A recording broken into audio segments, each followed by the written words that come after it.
Hey, good evening, everybody. This is the Village Depot and offices at North Bennington. It's Tuesday, March 10th, 2020. It's about 7 o'clock. It's 7:02, and we're going to go ahead and start the trustees meeting for this month. We have several orders of business tonight, but tonight has been warned as a public hearing on a proposed mobile communication tower. And so, because I think most people are here to discuss that issue, we're gonna go ahead with that first. I would just like to mention a couple of things about how public meetings operate, and that we don't typically follow the rules of order strictly here in North Bennington, just because there's usually not that many people that want to speak at the meeting, so there's plenty of time. But I think what I'm going to do tonight is just ask that people limit their comments to 5 minutes to start, and if we go around and everybody has had an opportunity, then we may have opportunity to have a second round if you'd like to have more time, or you don't feel like you've had enough time. So I think the best way to, and if you could silence your cell phones so they don't interrupt, that would be great too. I think the best way to start though is that we have a couple of representatives from the contract, or the subcontractor that would like to, that has proposed this communication tower, and so they're here to provide us with some general information first, and I think that would be the best thing, to get their presentation, and then we can have comment directly after that. Okay, so if you would, welcome, and if you would just introduce yourself for our folks here and also on Facebook Live. All right. Oh, I am Andrew Davis. I work for SAI, which is a big contractor to work on that for Verizon Wireless. To work on the site. With me is Louis Hodgett with Du Bois and King, doing the engineering work for this project. And this geographic location is an advantageous location for Verizon Wireless to propose this from. I think you're probably all more familiar with the area than we are, but it's an excellent area to best serve this community. You've got a population center here that definitely needs an increase in wireless service. This location allows us to place as short a structure as we can in a good location to provide that service. So on behalf of Verizon Wireless, I've approached the select board to see what, if any, interest there would be in entering into a lease agreement. And we've met and looked at prospective locations for the tower, and we've conducted a couple of balloon floats for which we've got photo simulations and provided some other materials. What I'd like to do is, with Louis, go through what the proposal is and project the site location as well as the photo simulations that were taken from various vantages around the town. So the proposal for a 100-foot monopole type tower to be painted brown. The lease area is contemplated to be 100 feet by 100 feet. The total lease term is proposed for a 25-year duration. And I think with that, I'd like to have Louis go through and show the location. I mean, you can see here out on the left-hand side, outlined in white, is the 100-foot by 100-foot lease area. Within that, the proposed constructed space would be, I believe, 50 by 50 for the 100-foot monopole to sit within.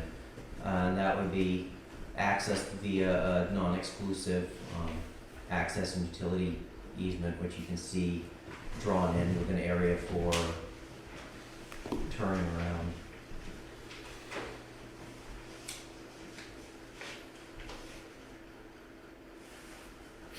And that shows 50 by 50. Oh, okay. On that first page. Alright, and this shows better detail of the proposed compound itself, together with the access, and then the last sheet shows a depiction of the proposed tower. And I believe the tallest apartments here is at, what, 103 feet? Yes. So we have a 100-foot tower, the antennas stick 3 feet above the top of the tower. And then I think from here, what I'd like to do is have Louis pull up the photo simulations that were completed.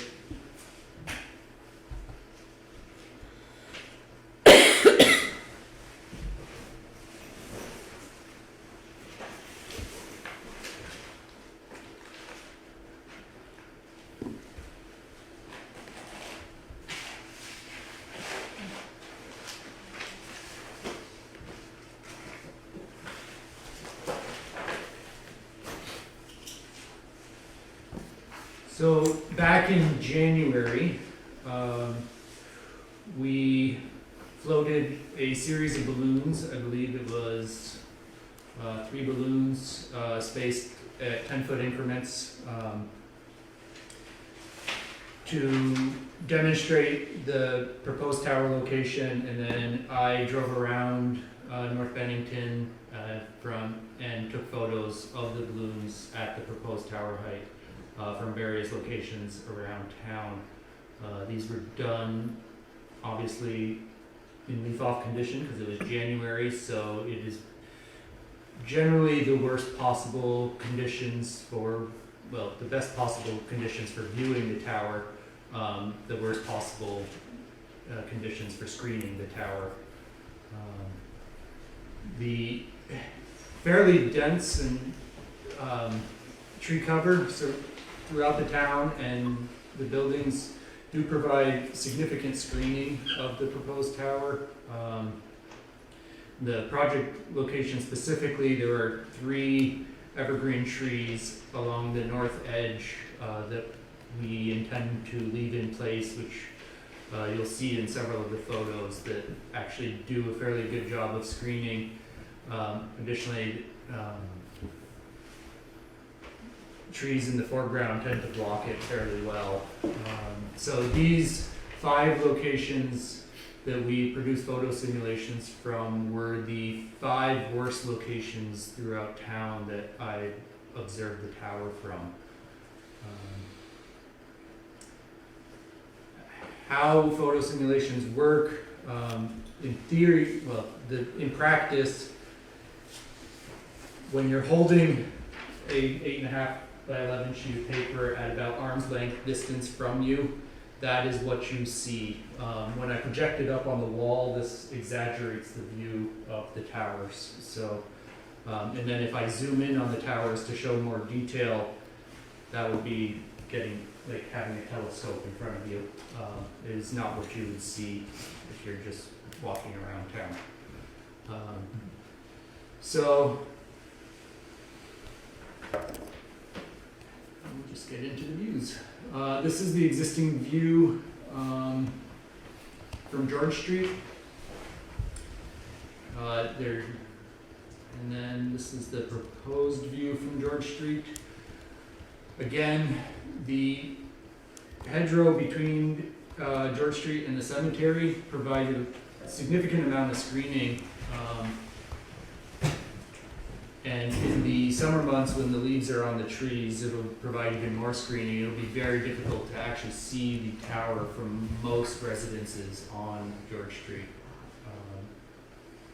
And then these are the existing evergreens that are on the property that we are keeping in place. And then the vegetation in the foreground is all existing that should remain.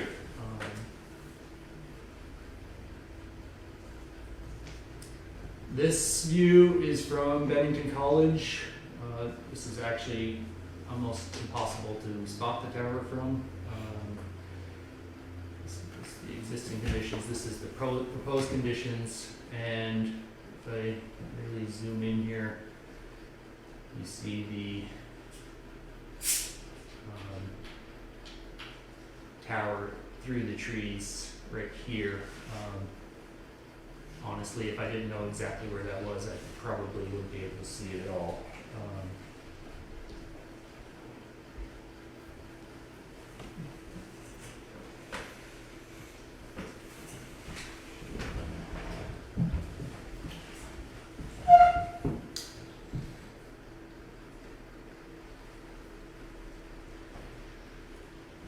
View 3 was from Mechanic Street.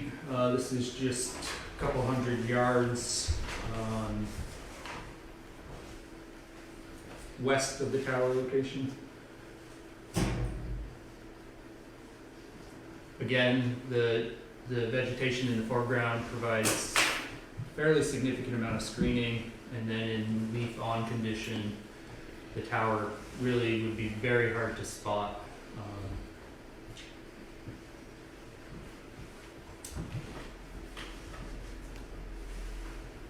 This is from the rec fields by the lake. This is probably the worst view out of all locations throughout North Bennington.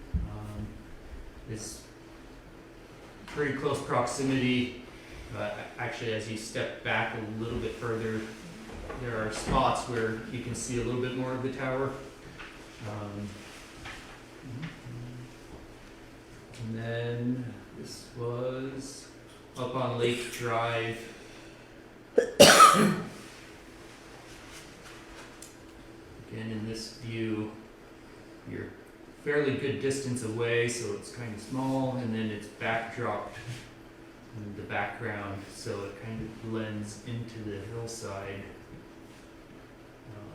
The tower is just above those evergreen trees that are on the property.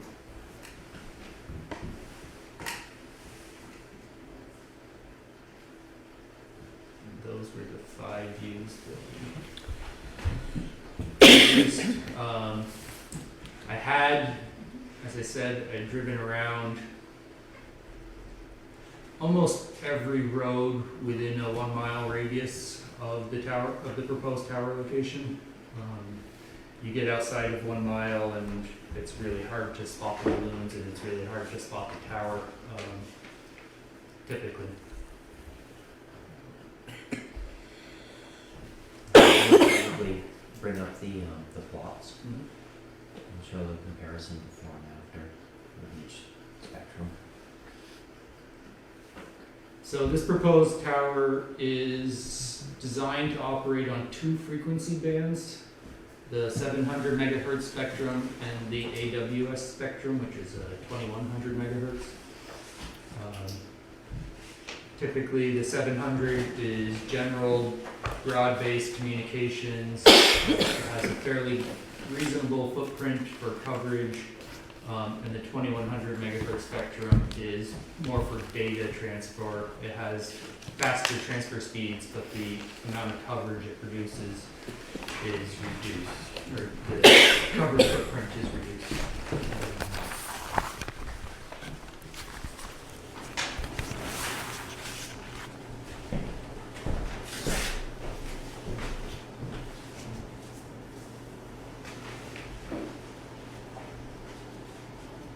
So this is the existing coverage footprint for the 700 megahertz spectrum in and around Bennington. The areas of green have really fairly robust coverage, and then yellow is mediocre coverage, blue is questionable coverage, and white is basically no coverage at all. The proposed tower site is in this area. No, sorry, is in this area over here. So as you can see, the coverage in the village is pretty limited. In building coverage, you would probably find is hard to come by, very spotty.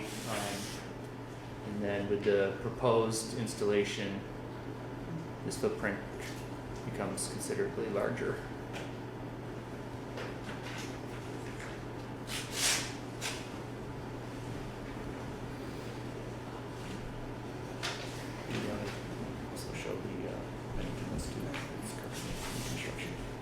help orient us, just so we know what we're looking at here?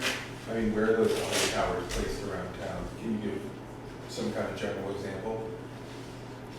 It pretty much follows Route 7. Okay. So Yes. it's Let me see if it shows up under here. Not really well. Route 7 comes around. Scale. um,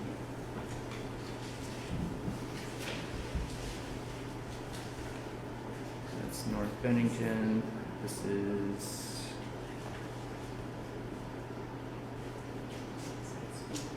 Okay. So this is the bypass right here. Interchange. Um,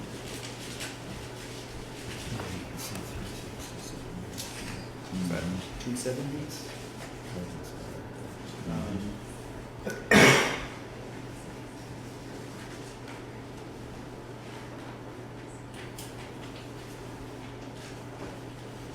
Bennington College is in this area right here.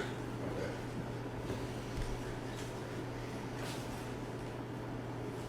Thank you.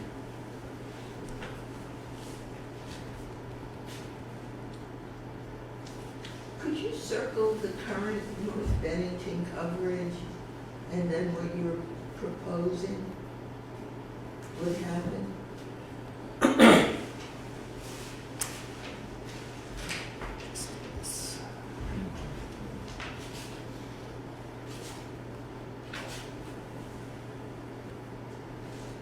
So this is existing. Bennington College is right here. The proposed tower site is right here.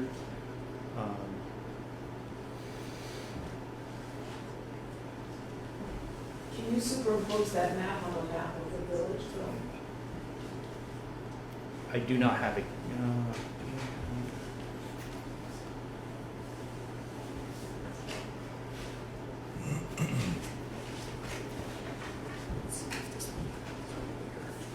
So this is the proposed coverage. Here's the lake. This is the main intersection with 67. The college here. I do not have an existing condition plan at this scale, though, unfortunately.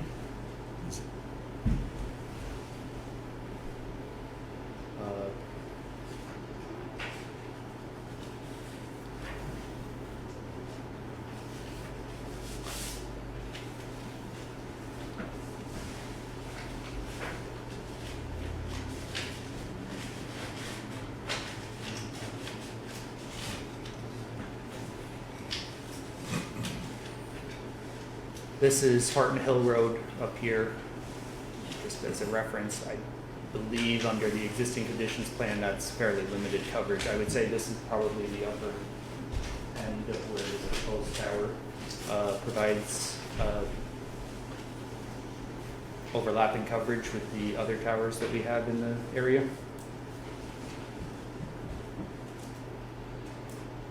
And then it extends down to North Bennington Road, which is right here.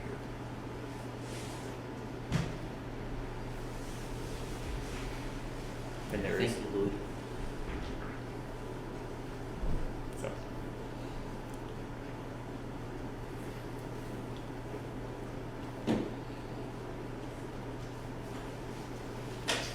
I'm curious, what studies were done to determine that this was a good time for such a, were there studies done of the community and the need in this specific village for Verizon service? Yeah, Verizon Wireless engineers have identified the location as one that needs not only additional coverage but also capacity. More and more people are using more and more devices and more data, and in places it's bringing the network to its knees, whereby if the capacity is used up, then calls will at some point simply block and folks will not be able to access the network. So while this is increasing coverage, it's also contributing substantially to capacity and an area that's got a population base to it that's using more and more How many data. people are using Verizon in North Bennington? I might be naive on this, but it seems negligible the amount that particular tower and the investment for that coverage. And I was wondering, were there other So, Mr. locations you looked at besides that one, or is that your first and only location? Have you done the amount of time and engineering on other locations? So is the question was, So, well, one- you either, one- I either have to repeat the question, or Okay, it's if you'd come up straightforward, I and guess. speak into a microphone, because we're trying to record the Okay, proceeding. so, question, how many Verizon? Can you come? Oh, I don't know. You didn't have to go up. You should, That's fine, if you're just standing in the area, help that's us with fine. this a little bit, if you could please state your name, or state your question, so it'll make it a lot easier for our recording secretary. All right, so Brett, I live on George Street.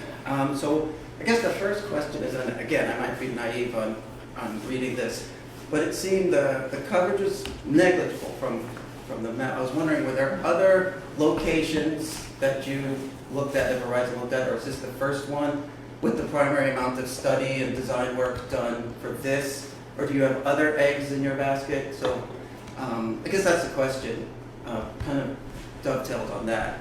Is this the only place you have, or are there other places which can do that coverage that you are looking at for the customers that you have in the area? The RF engineer in working on this did look at the broad village to see what would be best. This is the best location. I think I spoke very clearly when I first met with the board that were I to have my preference, it would be substantially easier to work with one individual landowner than work with the entirety of a board. So the site is good enough to spend the time to work through the process to see if we can bring it to fruition with the support of the community and the board. Alternatives to this as options B, C, D, or E have not been contemplated. This is the best proposed location, and the intent is to focus on this and continue working on it until it either becomes clear that it will not come to pass or comes to fruition. Would you entertain a B if it came to that? Topographically, looking at other locations across the lake or up on Harvest Hill? This location is an ideal location that it has the elevation, it has the proximity to the users, and it also balances the traffic across the three sectors. When these are deployed, there's 3 sectors of antennas, sometimes 4. And it's awfully nice to balance the traffic across those to maximize its efficiency. If this were, say, tucked off into one corner where one sector was pointed back into the village and the other 2 essentially go out into rural areas, it would be an inefficient use of a couple of those sectors. So this location does a number of things and does them very well for the benefit of the network. So at this time, this is the sole location being contemplated. Okay. Mary? My name is Mary Rogers, and my question would be, is the benefit of this solely for Verizon customers, or is there any benefit to all cell phone or data users at some point? We are here on behalf of Verizon Wireless to lease this constructed as a Verizon Wireless asset. However, it is common practice and desired within the state that carriers co-locate on structures. So it could be co-located upon by others. However, there's no others that are working with Verizon at this time, so it's solely a Verizon Wireless driven project. However, opportunities for co-location could exist. How does that affect the size of the top of the tower? In most instances, the next co-locator would locate below Verizon Wireless. With a similar type of antenna configuration. So that wide bit at the top would go down further. Yes. So is that true just of this location, that you don't have anybody else willing to use that, or is that true on all your sites in the state of Vermont? Do you have anybody that's utilizing any of the poles you have up currently, the antennas you have up currently?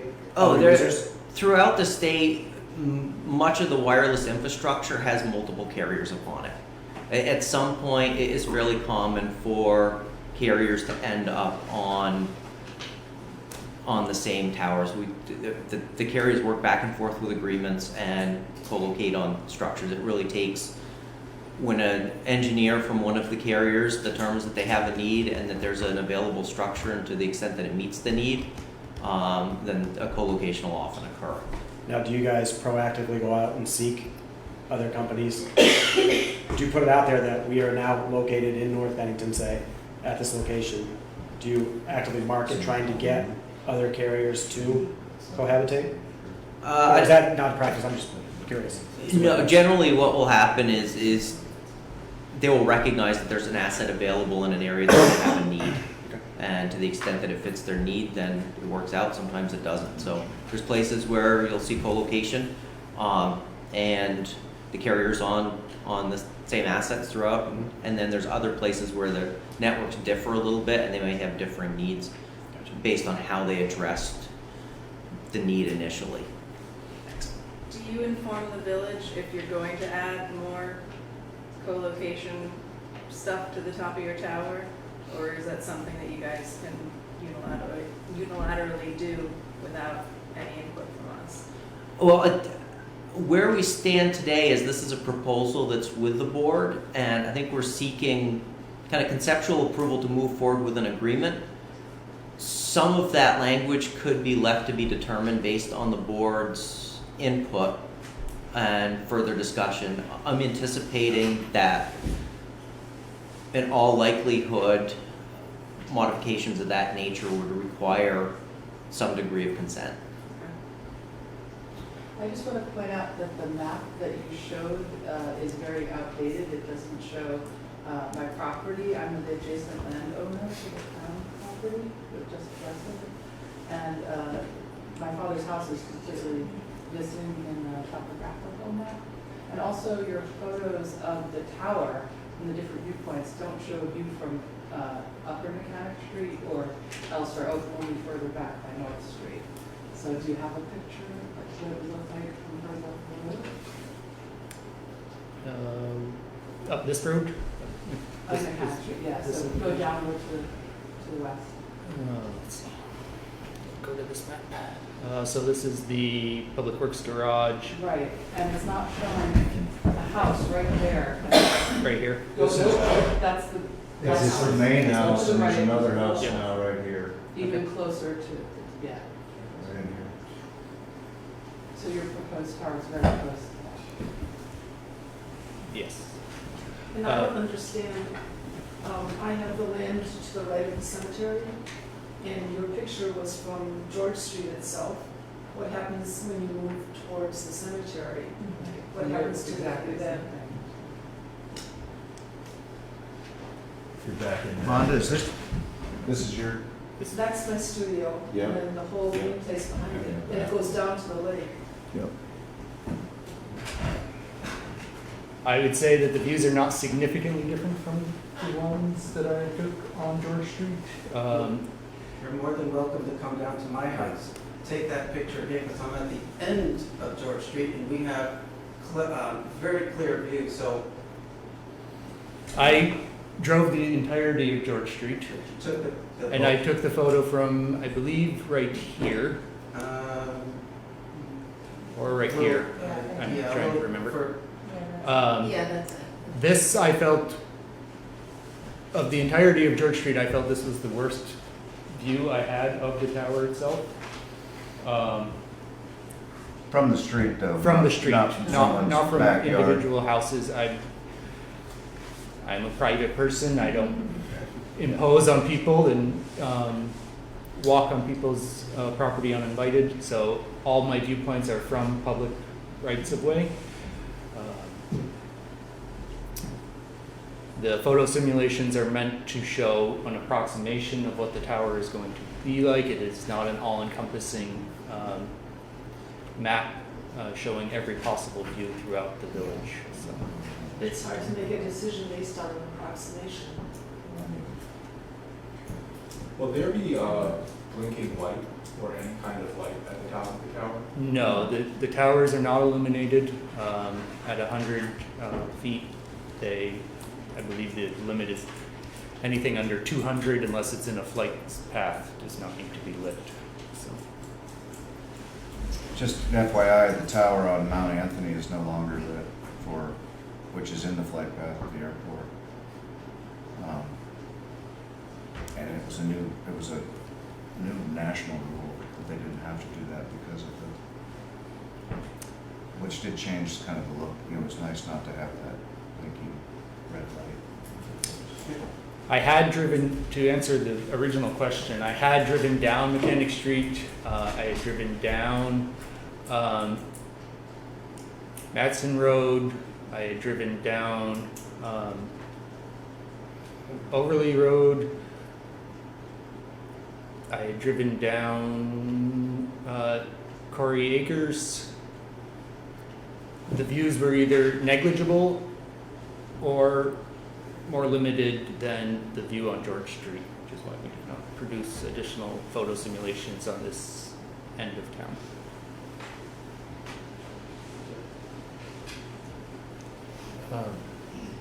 Yeah, okay, Ms. Van Orden.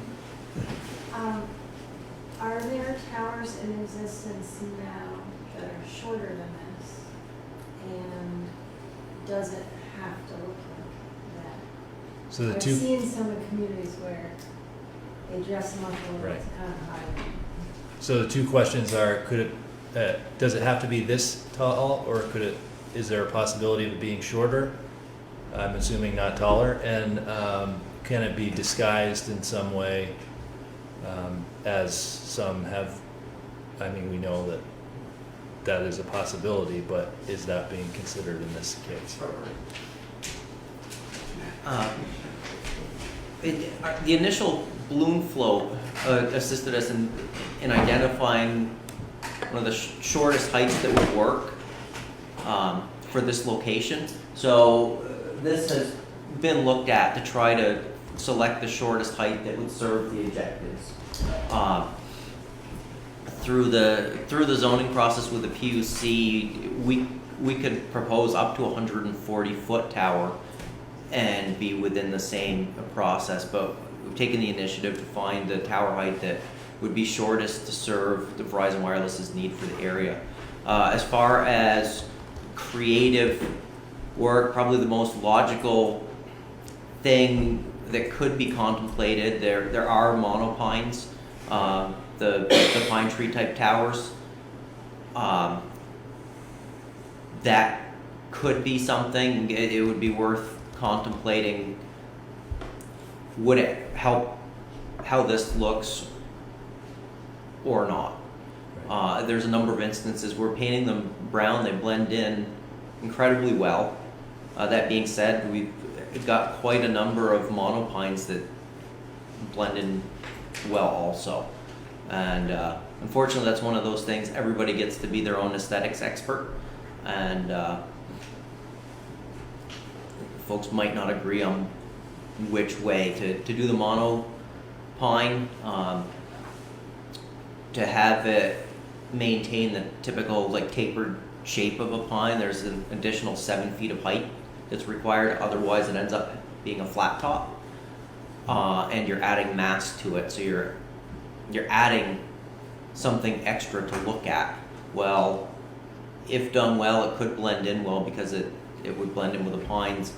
You're certainly adding mass, whereas the monopole painted has the opportunity to blend into the pines that are there. There's one between here and New York City that is called Frankenpine or Frankenstein. I don't know if they've improved that, but it's dreadful. They probably have not. In this area, Verizon Wireless has a number of very tasteful and very well-placed monopines that you probably drive by daily and do not notice. There's some several that you drive by that you do notice. Yeah. Terrible Mountain and south of Ludlow. Otis Mountain going over Route 90 to Boston. Those two come to mind as particularly misplaced. But I don't doubt that there are, if you've got a lot of spruce or something in that spot, that it probably does a pretty good job of hiding it. Yeah, and here, I think it's up to each individual to decide what the aesthetics. I think adding that extra mass, I'm not sure it would necessarily help here, but that's my opinion. I mean, we certainly have made it as short as possible to achieve the objective. The day we flew those balloons the first time, I thought we were at 90 feet. Am I mistaken? 80, 90 we were doing. And then the balloons got tangled up in the wind. It was kind of windy. But now we're talking 103, which certainly is more than what I recall the original proposal. Did the engineers reevaluate what they thought, how they could maximize the benefit of the signal, or If I recall, we had initially installed the balloon at 90 and then raised it to 100 feet before the end of that initial balloon float, just because those trees at the bordering edge of the property were at 90 feet. And this is a line of sight technology, so broadcasting directly through adjacent vegetation does impede the signal. So we needed to extend the tower height above the tops of the adjacent trees. So that was a change done in the field on that day. What would happen when those trees grow to a height where they start to impede the data? Would you have to cut them down? I think the preferred thing would be if it, Top them? well, I think the preferred thing would be to, if that happened, to raise the height of the tower accordingly and leave the trees for the benefit of the screening. So, I mean, Verizon has done a lot of towers within the state as short as they can be designed, and we really haven't had to go back and raise too many of them too quickly. And what does that process look like? Would that be another, similar to if you're adding something to it, if you had to increase the height, you would come back? It'd be a proposal, another... Yeah, I mean, Verizon Wireless, to the extent that we're able to bring this to fruition, we would have an agreement in place. So that would be all in there. So it would specify the leased premises, and any change that Verizon would make that would increase that leased premises would require amending the agreement in writing between the parties. Additionally, that would require permitting through the PUC process, additional permitting through the PUC process to add additional carriers or to extend the height of the tower. Yeah, and the PUC process involves the select board and the planning board from the municipalities. So through that process, the municipality has visibility, notice, and opportunity to weigh in. If this were to go on private, like a private landowner, how would this process be different? Like, this may be a question more for you, like. We wouldn't be approached initially, it would only be through the development review process. Yeah, you would be made aware of it probably at the time that zoning occurred through a notice for the application with the Public Utilities Commission, and the select board and planning board would be notified. So that's how it'd be different. Like right now, you have the earliest possible seat at the table to review the proposal and ultimately decide whether or not the benefit this provides, both in service and contractually, is something that the municipality and select board want to get behind.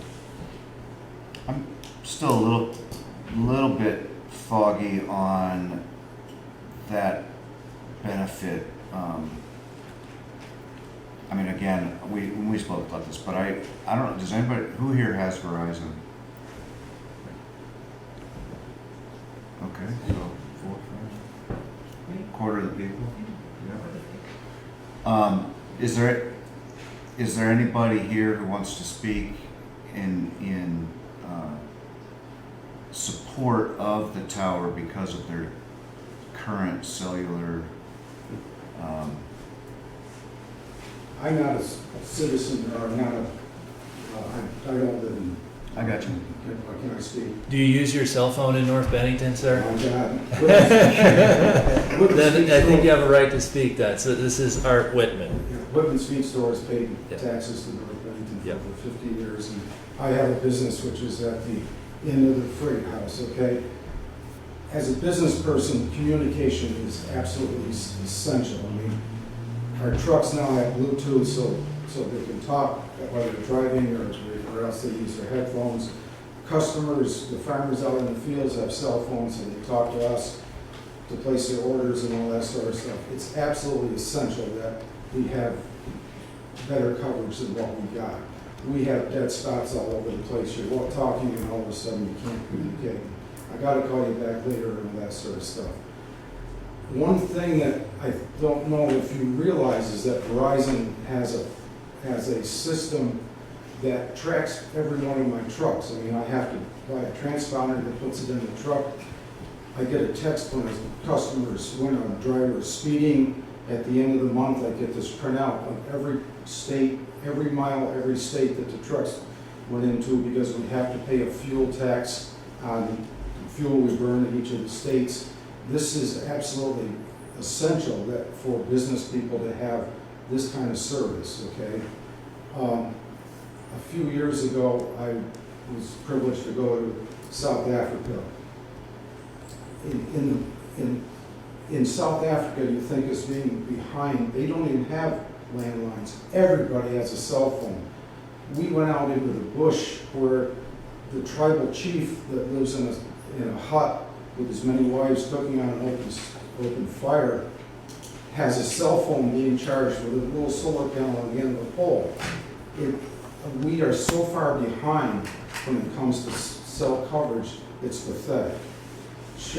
Our firemen have to have plectrons that run off the satellites because they can't talk when they're up in Shasbury Hollow and those places. So it's essential that we have better cell coverage than what we've got.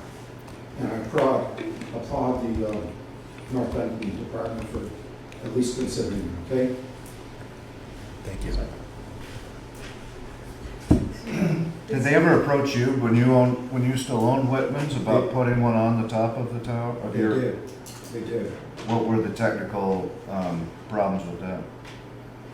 A lot of it had to do with the fact that I have a huge concrete slab, and they would have had to cut through that to bury all the lines that went, because my elevator set in the center of the building and in the center of this huge concrete slab area. The generator and all the support equipment, we had a spot all picked out for it, but it meant a lot of work getting to that. It's one of those things we'll look at, we'll think about it and be back, and he never came back. Would that be a plan B? Is this the agreement? It is. I think structurally it might be very difficult to. So I was involved in that review Okay. of your tower, so I'll speak to that. There were structural limitations on the mill itself that precluded us from attaching the antennas to it. The antennas are fairly heavy. They apply additional wind load. There were some space constraints at the facility itself. So there were a number of factors that limited that site's viability. And then ultimately Verizon decided to go in a different direction. The railroad is already using it for communications with the trains, and I don't know if that was a negative thing too. And if I recall, that was 10 years ago. Yes. We had approached Yes. your property. These sites do not move quickly, as I can attest. So we have been identifying a need in North Bennington for at least 10 years.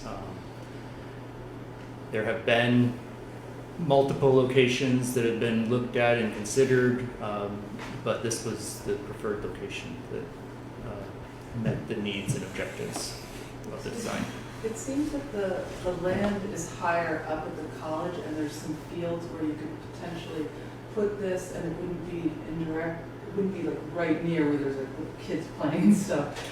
You know, have you approached the college with this, or have you considered that the fields up there at Bennington College? Yeah, the college has been considered and a proposal was looked at that it was not brought to fruition.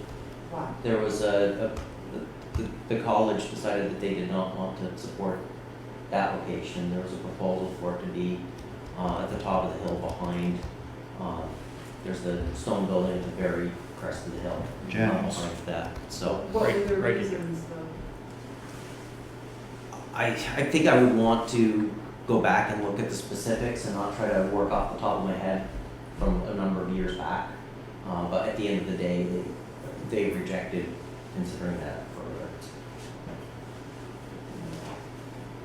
I live on Mechanic Street. My name is Alex Santos, and I would be a neighbor to this project. And I applaud Verizon for finding that there was indeed a need in trying to, in some way, ameliorate the problem. My concerns are multiple. I appreciate the fact that a lot of people are talking about aesthetics. I'm not really interested in aesthetics as much as I am in safety. Your question about location, I wish we had the topographical map. I saw a really nice topographical map that showed the density of the dwellings along the street where this is going to be placed. And we talked about, within the past 10 years, doing some studies. In 2012, there was a study done that showed that there's an increased risk of all neoplasms in children with higher than median exposure to mobile cell phone power stations. And it's not the only study. I have a number, I can scroll through all these all night long. I've got 40 pages of this. My concerns are multiple. Safety is a possibility. I'm sure we would have been hearing things about aesthetics from the fine folks at ChemFab when they first came to this area. And we've had fallout from that situation. Is the board prepared to consider some sort of compensation for owners of property? I have from the Pennsylvania Realtors Association a really nice quote that says, a recent survey from the National Institute of Science, and this is not from 40 years ago, it's from 2014, okay, found that 94% of home buyers are less interested and would pay less for a property located near a cell tower or an antenna. People are paying taxes, and one of the things that really bothers a lot of people in this region is that we pay a significant amount of property tax.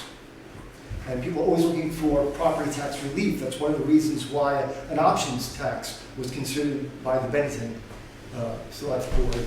And I would like to know if in any way the board is going to be prepared for people asking for compensation when they want to, if they're older, or say they're retired, they want to move to Hawaii or something like that. What are you going to do when they come and say, hey, you know, I'm getting 20% less than I anticipated for this? What's the deal here? So there's no topographical map. I've not heard one hard number as to the amount of monetary compensation that would be given to the village that might offset expenses, either for the hospital based on health issues or for the tax implications. I've not seen anything that tells us more information. How much are we going to be compensated? What is it like? Who's getting the money? How is it being distributed and used? Okay, so there's a big thing here. I would love to speak at length on this at some point, and I can't do it now because I'm not really prepared because I haven't had enough knowledge of this. I mean, this is news to me. I was just informed about this not too long ago by a concerned citizen, and I appreciate that. But, so I'm not interested in aesthetics as much as I am in the fact that this is a large tower that will be emitting a radiation that is not considered perfectly safe. Even the American Cancer Society states at this time, again, when ChemFab first came here, at this time might have been used as an expression, okay? To the best of our knowledge, as far as we can tell. All those types of expressions do not give you the long-term comfort and confidence in initiatives like this one that they should, okay? So this is not as simple as it seems. Topographically, when I looked at the village, and you know, I'm not a topographer, but it looked like there were a couple of places that were even higher in altitude. I hear what you're saying about the vegetation. It's a little inconvenient. I'm sure Verizon would rather sacrifice some convenience and have to top off trees someplace in the village, rather than risk down the road what is happening to some firms who have known what's already published in the literature. Okay? So I know that there's a well-meaning intent here. And I know for some large businesses, it's going to be extremely important to have this cellular power available so that they can have better coverage and it increases their ability to do their business. And we don't want to do that. We don't want to stifle the business. But then again, it has to be a happy medium. And the happy medium is, I want to be neighborly, but I'll do that to people. I'm not going to do it to radiation. Most people, I'm assuming, don't sleep in their basements. Okay? Everybody knows that you know the impact of radiation drops off as the inverse of the square of the distance, like yada yada yada. That's fine, but that's not enough here because nobody knows what's safe. In the EU, if you're 8 years or younger, you can't hold one of these kids to you. It's not going to happen. It's illegal. Okay? There are reasons for that. So, I'm not an expert on this. All I can tell you is that I don't want my property values, if we have to get to the crass level, impacted. I don't want the children who walk by because we don't have a bus service for our children, at least to my knowledge. Or a sidewalk. Okay? So, the kids might be riding their bikes in the cemetery next to that. Okay? It's not the way to go. People come to Vermont for a reason. See, aesthetics aside, they don't care how nice it looks. I mean, you can take a nuclear reactor and make it look like a Swiss chalet. I don't care. It doesn't make a difference as to what it is.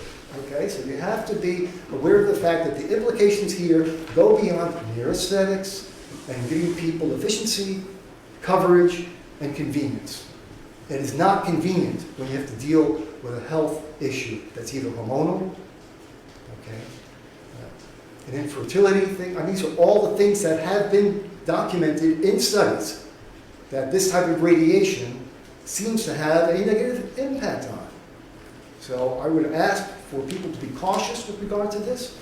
I'm in favor of trying to improve cell service so that especially for emergency medical services and our businesses, there would be an improvement, but not at a cost that we have yet to gauge or cannot at this particular time understand and perceive.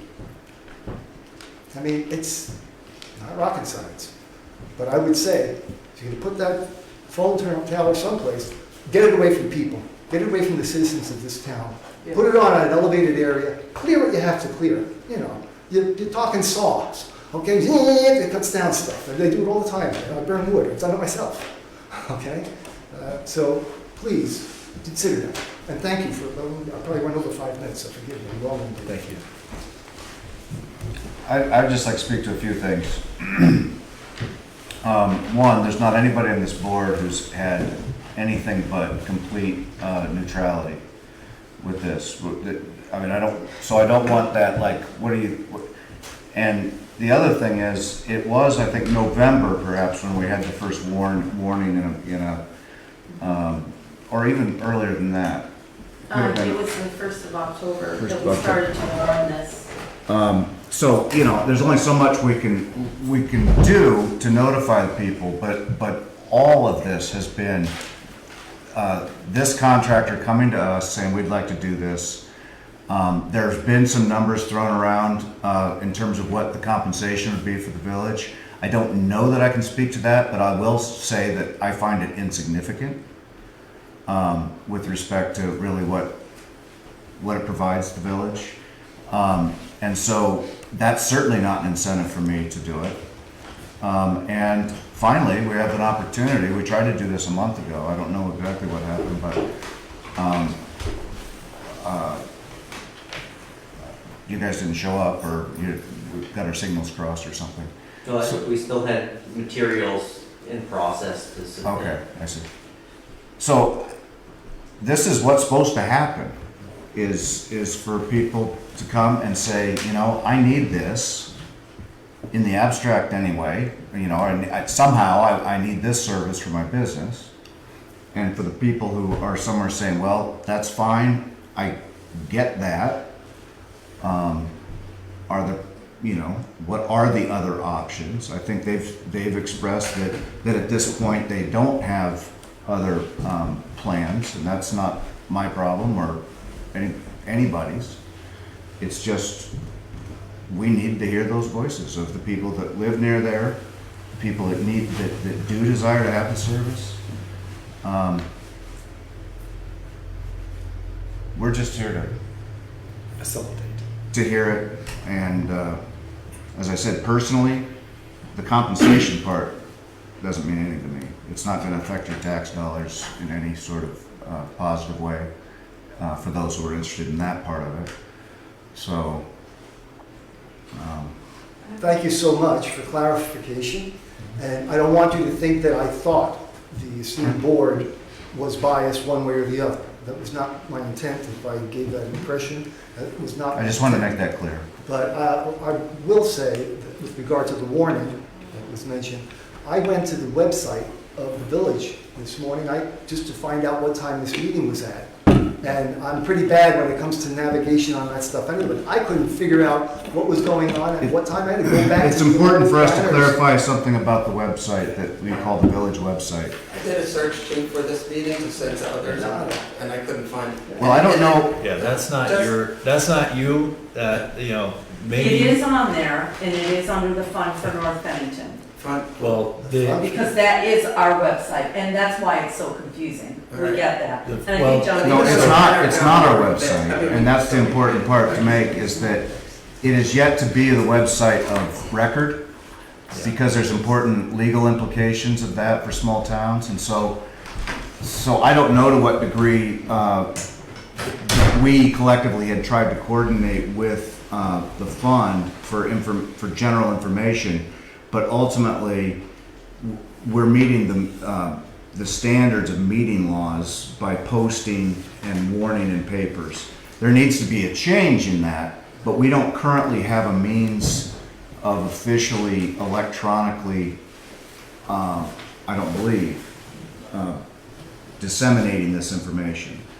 Well, the fund for North Bennington hosts information of the village, and if we gave them the information for the meeting at their discretion, they could post it if they wanted to, but that's not their responsibility. So we do need to have our own website.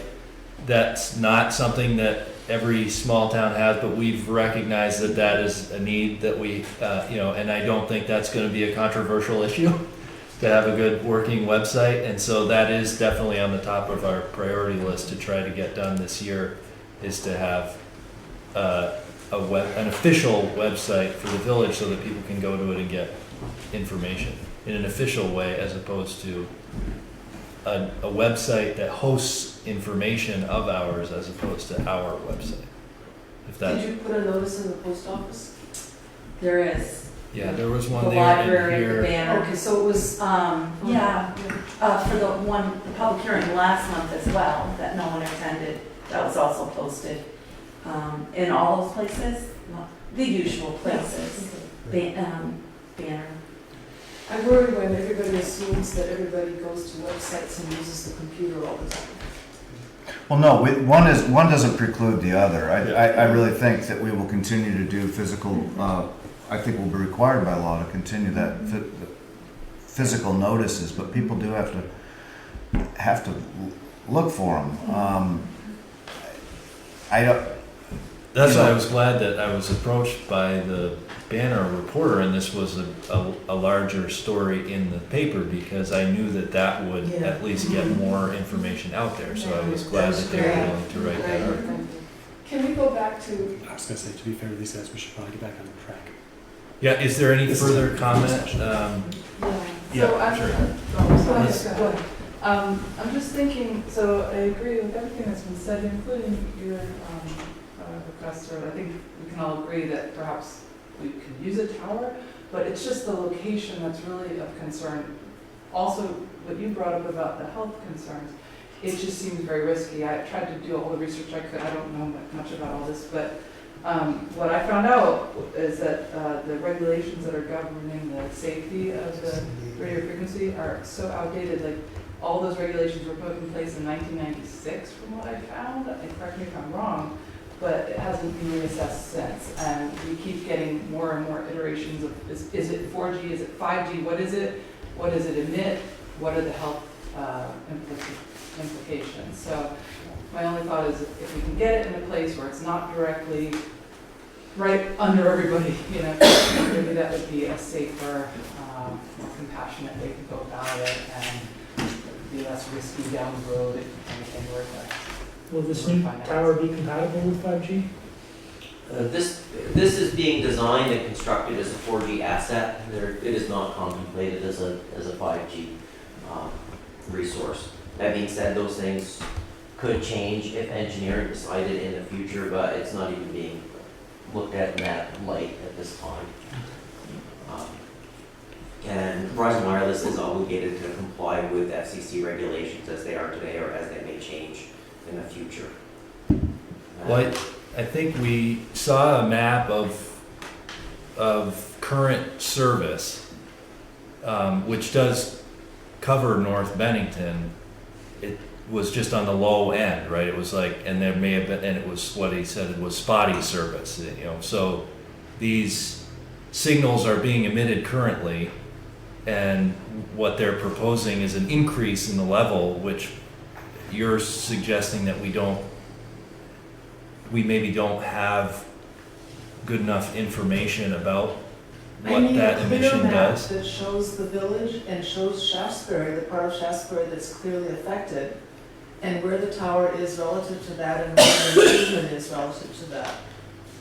Because for me, the aesthetics are paramount, and I want to know that the value is worth it if there's no other choice, but even before that, I have to know if there's any other place to put it. And I appreciate that Verizon wants to have the most convenient place, but that's not the only thing here. Maybe it has to be a little less convenient or a little more expensive to put in order to satisfy the concerns that we have, some of us have. And it's my understanding that the coverage you're showing is Verizon's coverage. Correct. So, I mean, in some ways, I would want to know whether we don't already have, I mean, with multiple platforms, what does the coverage look like? I mean, that's obviously on us. The onus is on us to research that. But I have AT&T. I get nothing behind the hill of Bennington College, but I'm happy to have the microcell. I don't have any problem. But actual service is zero. And it's zero all the way up Mechanic Street for AT&T, hiding behind the college. But there's ways around that as well. I don't know if Verizon provides those microcell technologies to people who have DSL or cable access. That doesn't address Art's thing about being on the road and needing that direct signal for business. But we're looking at this as if, this is the coverage we all get. And that's not true, because I assumed that maybe it was, I don't know what percentage of people have Verizon and what people have AT&T and what else is there. Is US Cellular still around here? I don't know. What else is there? Sprint.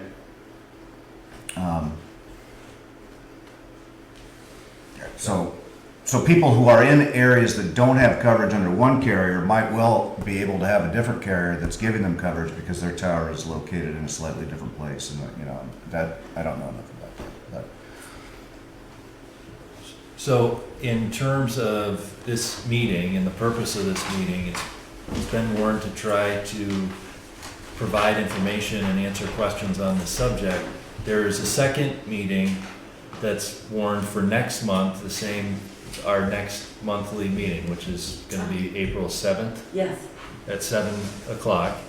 And we would invite you to come back for the second meeting, and if there are specific, I think there's been a couple of things, I don't know if you what I've sort of heard is maybe a clearer map with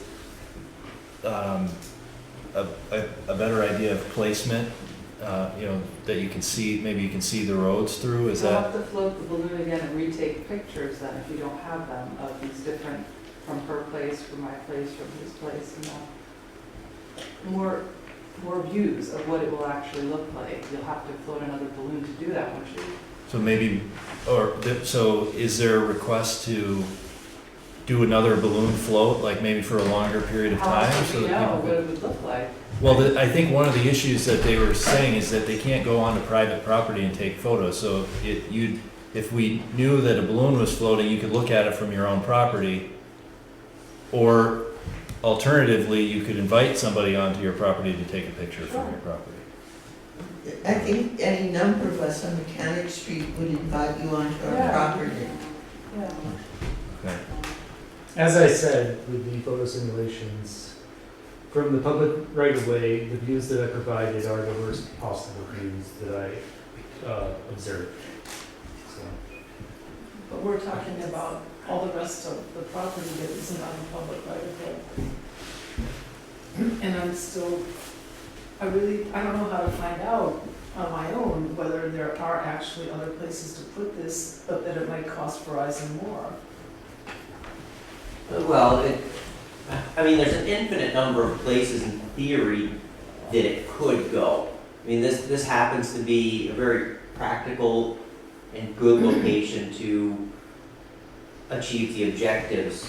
I mean, in theory also, if we were to contemplate moving this, we theoretically could have the folks that are in close proximity to that new location come have a meeting like this and express all the same concerns that we've just gone through. Their perspectives may parallel, differ, be similar to what we've heard. So in theory, we could replicate these concerns in any other number of areas. So we're hoping to focus on this location and see if it's got the merit to make it to fruition. It sounds like there's a desire from an aesthetic standpoint for folks to view potentially a balloon float, which can be difficult to schedule, but we've certainly done them before for the benefit of folks to take a look at and provide feedback back.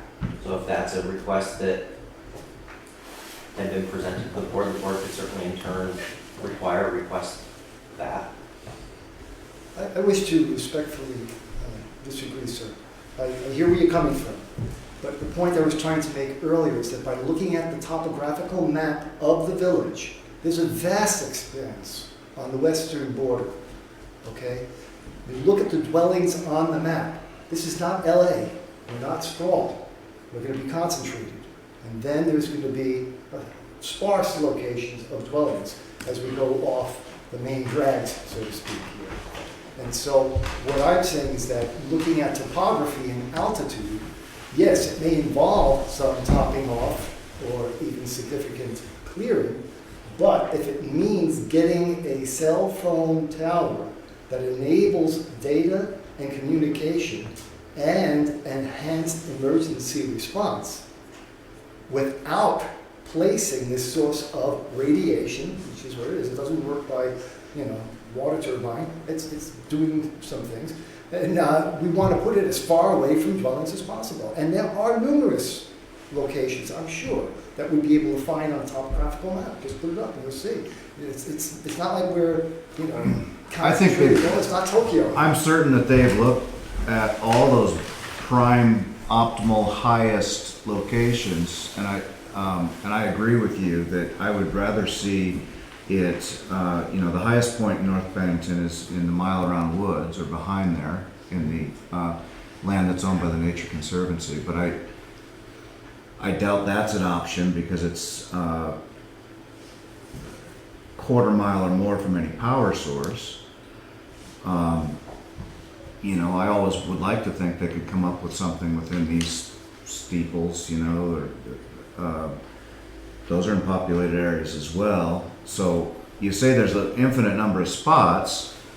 I don't. I'm not saying infinite. Well, I'm there's sure a lot of there's spots you're significant saying. areas. And this is not the first group of people to come to us asking about this kind of thing. And I think we've had the same questions many times. Why here? Why not, you know, or why not up, you know, let's see, there's a lot fewer, there's less density in the cemetery up here.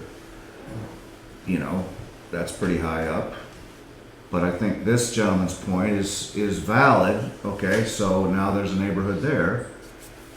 You know, and unless we can find that spot that is, and as far as the health stuff, I don't know, you know, I understand the diminishing, you know, impact over distance, but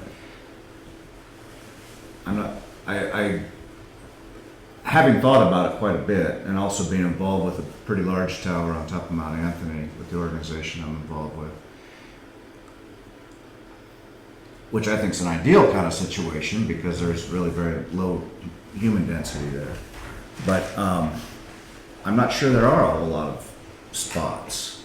Well, I think it comes the down. distance of 300 meters to 500 meters that is mentioned in a number of studies, okay, more than one, would basically tell us that you're looking at about 1,000 to 1,500 feet from the tower. Where it's going to be placed is very close to some dwellings right across the street. I agree. And I don't think it's within that distance. I mean, well, it's well within that distance, actually, but it's not outside that distance, is what I'm going to say. And so, again, it's the sort of thing where they're younger gentlemen, I'm an old guy, but the thing is, you might have young people. It's great to come here and give a presentation. Would you have one of these across the street from where your kids live? Or maybe at the height where they're sleeping in their upstairs bedroom? Or next door to their school? And does the timing of this have anything to do with the rewrite of 248A that's coming up? You know, please, you know, what I'm saying is that I'm sure they've looked at other places. There are probably places that are suitable, but you have to modify. It's not for us to have to shoulder the burden of the cost to modify the surroundings to make that a possibility. What I'm hearing, I'm hoping not hearing, I don't want to take away from this. My take-home message should not be, we should do this there because it's just easier. It's just easier. And it's harder to do it elsewhere, okay? When you put the map up and you see the black dots along Mechanic Street and all the other streets, and where you're going to put that tower, and what you've got in the village, for when you look at the parameters, I think you might feel that we have some other options. That we might, if we want to really get this done, put our collective minds together, we can do this. Sure we can. You know, you don't live across the street from the proposed Is there, locations. I mean, it seems like a topographical map, Well, doesn't seem difficult, right? Well, I can assure you that this is not easier. I've been leasing property for 20 years for the wireless industry, and working from the beginning of a project through fruition with a board and a community takes more effort, more coordination, more time, and is not easier than working with an individual, nimble landlord that can either make a yes or no decision quickly. So this site has enough additional benefits to knowingly step up to the plate and work with this community on this process, knowing how much more complex it is to arrive at a fully executed lease agreement in this manner versus a nimble individual landlord. So I certainly dispute that this is the easy slam dunk solution. This takes work, communication, it takes a lot of opinions, and it takes the community either being for or against it. It takes the board having to review it and come up with a determination at the end of the day. So I certainly, this is not the easy solution. So to me, it does sound like, it sounds to me like Verizon is saying that they're proposing their best option to the board. And I actually do agree that I don't think it's necessarily their responsibility to provide alternatives.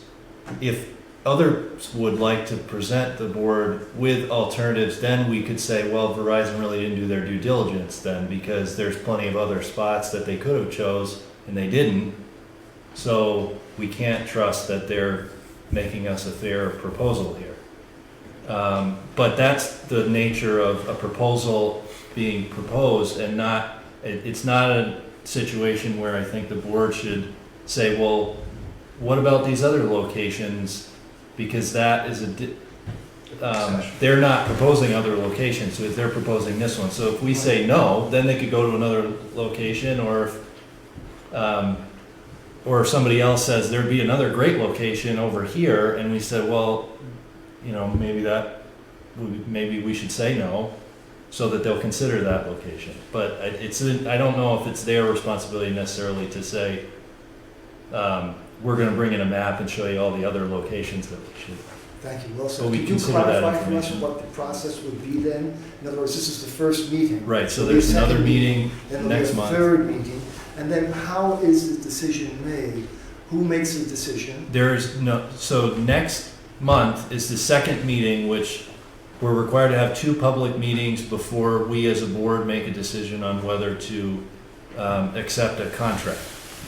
If we accept the contract, then that will be published, and if there's enough objection to the contract, then you can submit signatures to the board, and then it would go to a vote. So you're looking for our consideration here, but the decision is ultimately yours unless Yes. there's appeal after your decision. Right. Okay.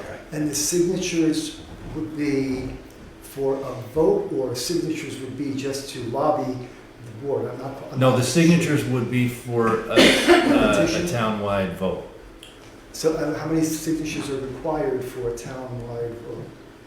That I'd have to look at the statute. I don't have that in front of me. It's not very many. 35. Yeah, it's like I think 35 or something like that. Once you have the contract, can it be modified by discussion? Do people have a voice in modifications? No, you'd want to have those discussions prior to that sort of thing happening, I think. But- Yeah, that's why we're looking for concerns that we'd want to try to address in the contract. You could see how it would just enter an endless bureaucratic circle if we presented a contract and then had people weigh in and then changed it and then weigh in and then change.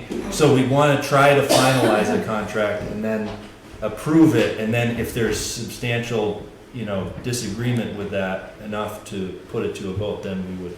What is the expected time frame or length of the contract? Is it a 1-year contract? It's 3-year? 25 years in 5-year increments, if I read that correctly. 25-year contract in 5-year increments, what does that mean? It could you, Why are they? that's not on the top of my head, but if you could. It's essentially a 25-year commitment on the part of the town. Verizon Wireless does preserve several termination rights in the event that technology changes or the asset is no longer viable. I've seen precious few instances where that's ever been the case. So it's a 25-year commitment. I find it ironic that you're talking about asset liability. So and I'm concerned about property values also, but I mean, that's interesting. All right, but I'm just wondering if at 5 years there's something going on. It's not We need to- terminated. Just from your side, what about the board representing us? Don't they have an equal amount of power at that 5-year interval? No, once Verizon places one of these, they want to know that the, Okay. So the that was site will not- be in place, so providing a 5-year termination right, I mean, this is a lot of work and a lot of money to put something in place to risk having it removed in 5 years.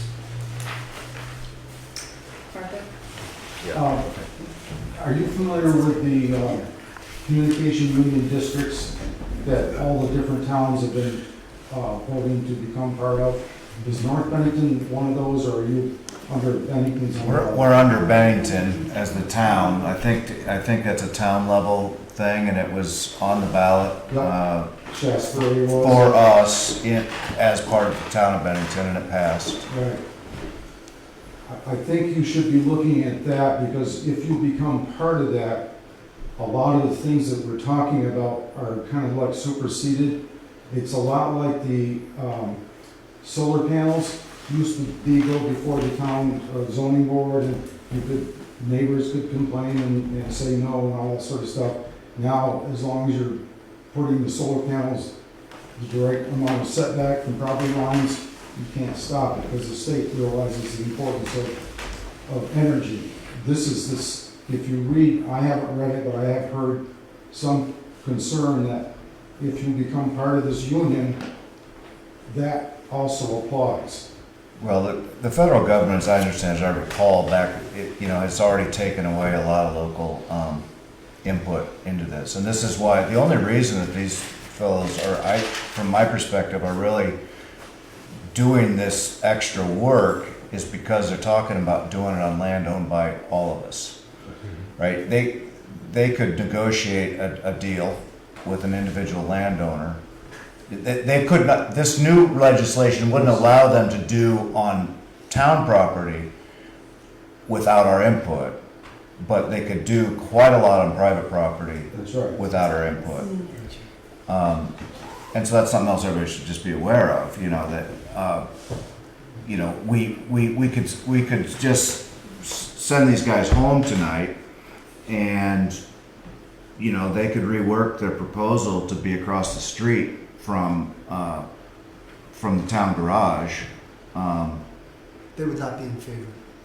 You would not be in favor. I get that, but you'd probably have less input into that process. You'd have some, I think. And that's a problem from my perspective with just how industry and, Gotcha. but that could happen. They could approach the cemetery right behind us, just as high, in fact, a little higher. But it would be less close to some people. I mean, it would actually probably be, distance-wise, not as close to y'all, but. Well, that's why I mentioned the topographical map. It's really a key here. In fact, I'm surprised at this important meeting, there was not a topographical map. Because once you see it, you'll see that it's in an area that is desolate. There's such a large area on the west. Yeah, but I think what they're getting at, and I'm not gonna speak for Verizon, but they do all sorts of, they do some pretty sophisticated studies of where they're getting the coverage that they think they would benefit from. Just because it's high doesn't mean that it's necessarily a better spot, or that it's serving a spot that isn't already served. And knowing the fact that back in '97, we put a tower on Mount Anthony, and there's an armored cable that's 3 miles long going to the top of that mountain. That has its own implications and impacts environmentally, all of that. So, and again, I think John's point is really good. We are trying to get a sense of our community. If the community, and I think this is a good start in representation, but if overall the community is like, this is ridiculous, then we shouldn't be wasting all of our time. It's not their responsibility to come and have us, well, how about here, and how about here? Every time they pick a site, they spend a lot of money and time starting that process. So I'm just trying to be fair to them as well. I have a question. How far is the proposed, on the map here, how far is that from the property line, the distance?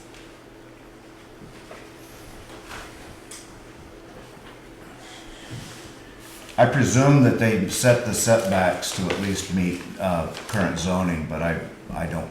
It is 10 feet, as it says, to the edge of the compound, and then it is a 50 by 50 compound with the tower in the center, so there's an additional I thought it 25 was feet. 100 by 100. It is 100 by 100 lease area. The compound itself, see. where Sorry. the tower is installed, is 50 by 50. So 25% of that is the chained in, the fenced in area. And it's also worth noting in site location that these can't overlap heavily with other existing sites or the signals degrade and it's a signer issue. So care has to be taken relative to the balance of the network as well. I mean, just to put my statement on the record here, my name is Lee Paquin. I'm a resident of North Bennington.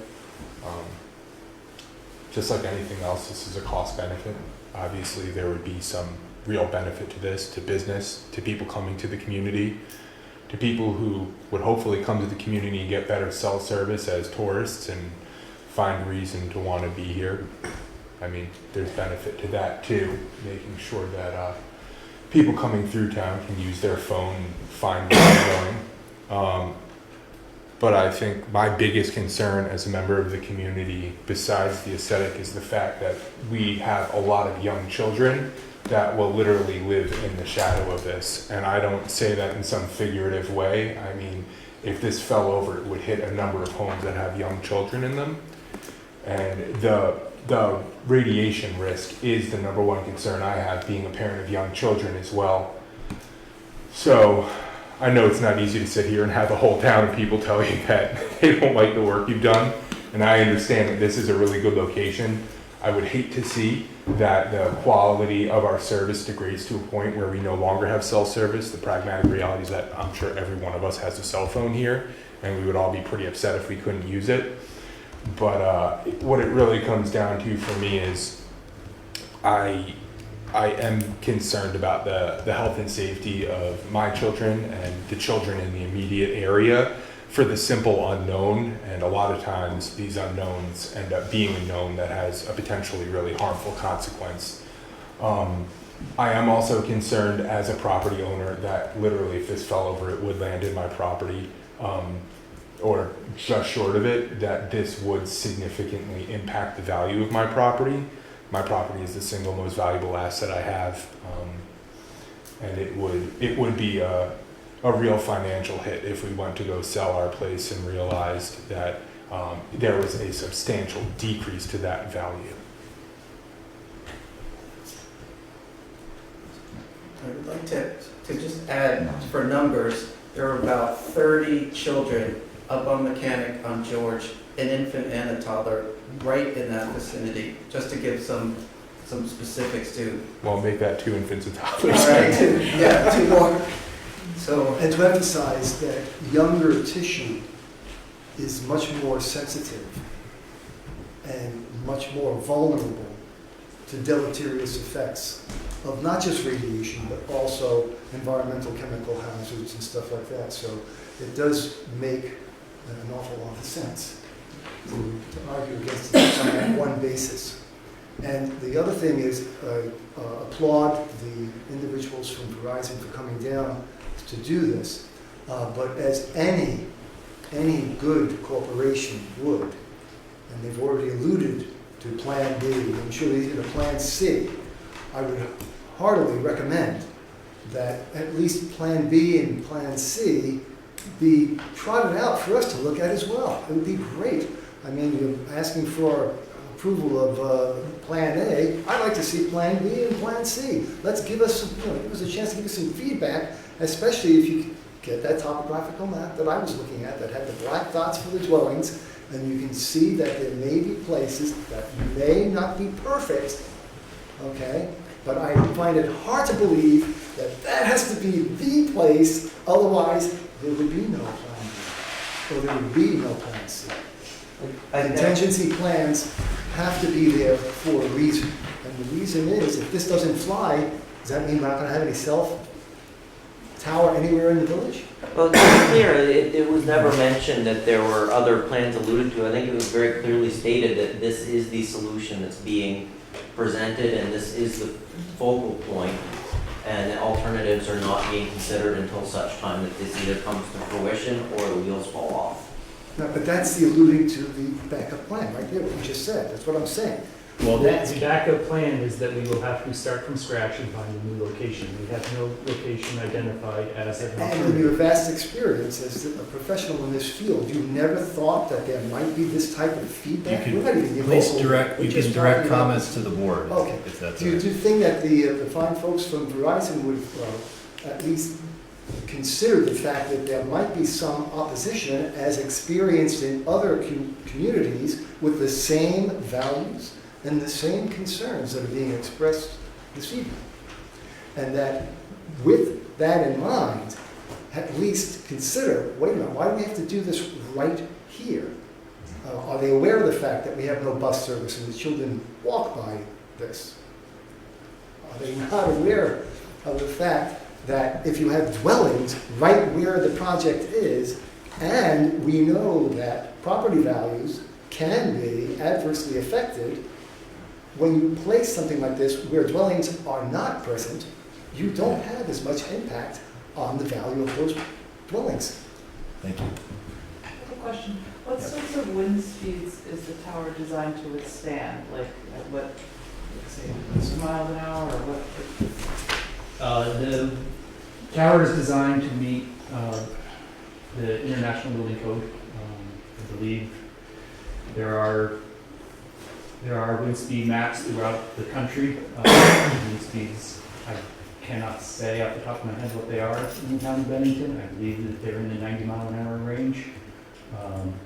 The tower has a factor of safety in excess of that as well. These towers are very robustly built and designed. But could with the weather being crazy, if we were to get some sort of something that exceeds that, could it topple over? As could any other building throughout the entire country. If you have a freak, Tornadoes. if you have a tornado that touches down, yes, it could destroy this tower, it could destroy every building in the community. The towers are designed within design criteria that has been established and proven over the course of history. And yes, things change. With global climate change, you never know, but that is a standard engineering practice, and we designed to that level. So. And it's also proposed at a height that's not much above the existing pines there. Yeah. So more than likely, if an event came through, then the pines might be more susceptible than the tower. And go probably a similar distance. All right, thanks. With that, I think we're going to end the public comment period for this. Please bear in mind that we'll have the second meeting next month, and we always welcome your comments by email or phone or however you want to get in touch with us. And take your pick of board members, but I'm welcome. Thank you. The meeting is April 7th. Thank you. Right here, same time, right here.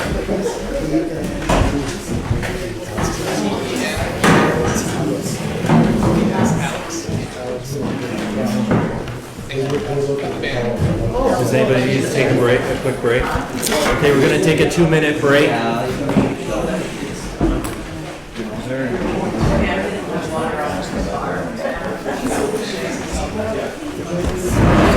Enjoy circle.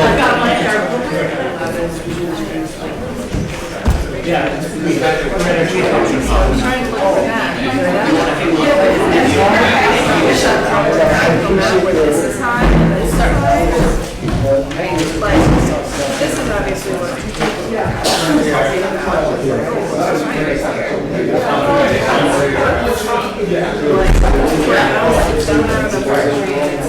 Hi, but it just looks like this, I think someone else is probably here. you for showing up. His idea that, yeah, I kept pushing that you would impose the 5-minute rule, but I think I know why you didn't, and I understand the surprise. Yeah, some people will come back and say they were not allowed to speak, and I think that's true in this case. It is true in this case, you think? Yeah, and they make a complaint about not being heard. I do acknowledge that. So She's saying she understands why when they were exceeding the 5, so I believe that's what she's saying. very much. Thank you for being here. But it's a problem with town meetings that, we're stuck with no right solutions. I'm sorry. All right, appreciate it. Thank you very much.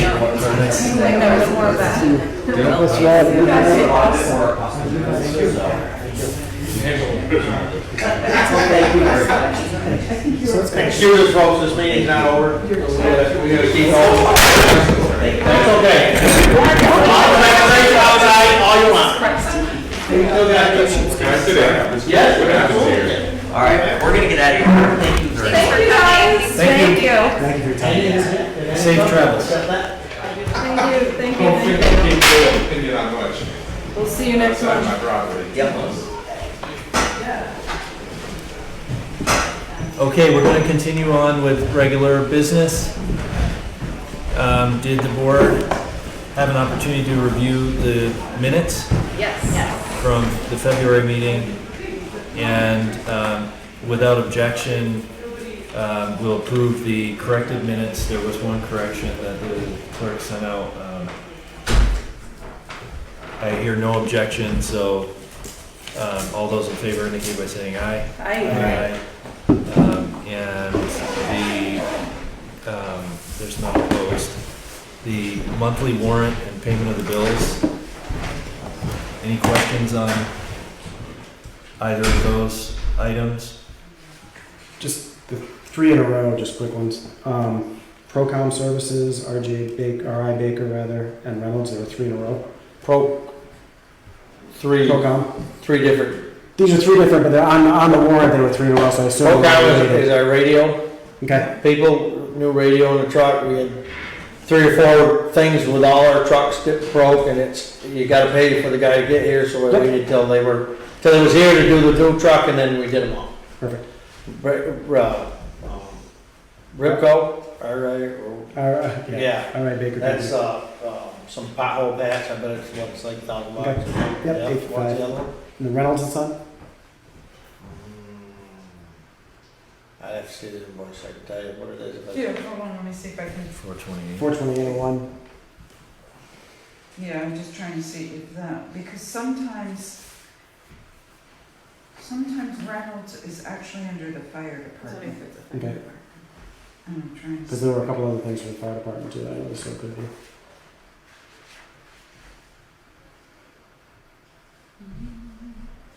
It says 4-inch hose rollers. There you go, Yes. fire department. That's that one. Okay, That's what I was thinking I'd seen it under the fire department, now I just couldn't find it. thank you. Any other questions?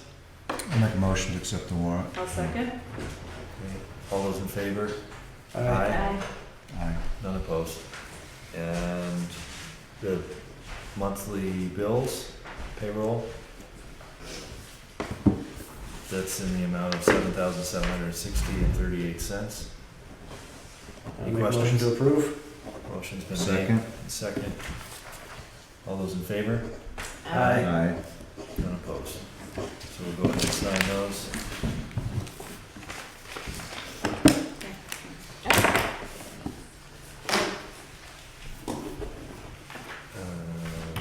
Is there a highway report?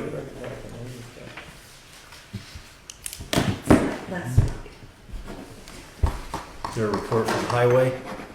Sure, we've been doing some brush cutting around the village, getting ready to do our sweeping. It's actually gonna start tomorrow morning on the sidewalks. We'll get the sweeper out, go through it. Winter is fizzled a little bit. I wouldn't count it out. We've spent a pretty fair amount of money on Park Street, whether the residents want to believe it or not. You can look at the bills from Peckham. Okay, I've Couple gone times. out that way a lot, and Yep. Yeah. it changes every day, so yeah. It does, you know what I mean? It's a dirt road, and the dirt road was there before most of the residents were there, so. Yeah, no, I think you guys are We'll doing a do good the job. best we can, and as soon as it dries up, we'll grade that as best we can, but, you know, it won't be any time tomorrow. You know, we'll spot patch it best we can. Yeah. That's pretty much about it. Okay. A treasurer's report, please. Yes, I know, I am aware of the time, but I do have several things, so please bear with me. First, I will try to be fast. First is a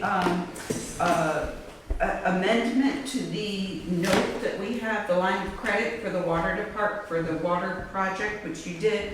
John signed that. This is just a notice that changes the maturity date from what was March 13th till August 3rd. I've signed this, and if we can just get you trustees to sign that, I will take that to the bank.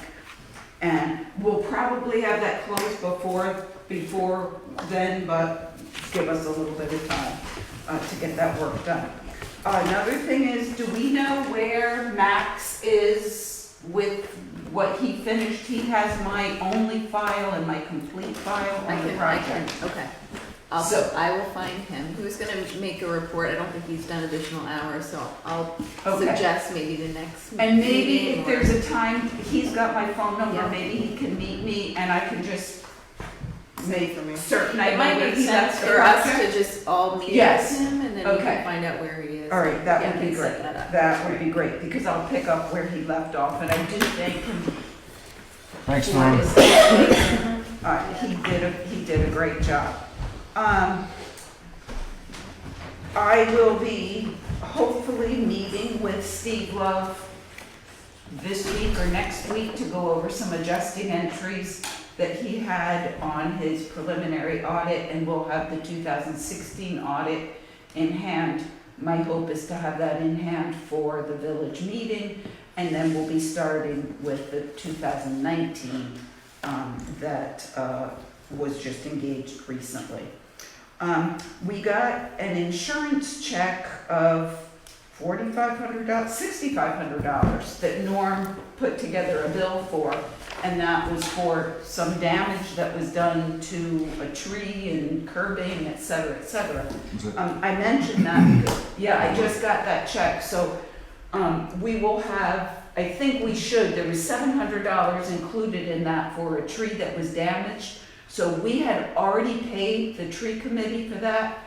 I'm suggesting that we take the $700 from this and make another check to the tree committee for $700 for the next warrant and let them reestablish that tree. Fountain Square deal? If that's, Yes. The accident. it was back in the fall, That wasn't, something that occurred way back in the This fall. this wasn't the house right here, but. No, not the house. The- It the was tree that was one hit by the library, Pansy, Yes, good. in there. So I'm just asking when I'll deposit this check, but I'm assuming that the tree committee wants the $700 for the Yes, tree. because they're gonna replace it. Okay, got it, done. Done. I sent you a budget update, and then I readjusted it with a couple of other notes. The one thing that caught my eye, and we had talked about it in previous meetings, was some sidewalk. Darn it, I wish Norm was here. But I did ask him about it today. If you'll notice on the second page, we've spent nothing from what was budgeted for the sidewalk. We held that off in the event that road repair went over budget. It is not. When you add in the carryover from the prior year, we're still overall $5,000 under budget in the whole highway maintenance line. And it seems to me that we could undertake a sidewalk project, as was discussed on Church Street, to help the school, the kids walking on that school. The whole Houghton Street was $18,000. We also will have, by the end of the year, $22,000 back in the sidewalk reserve.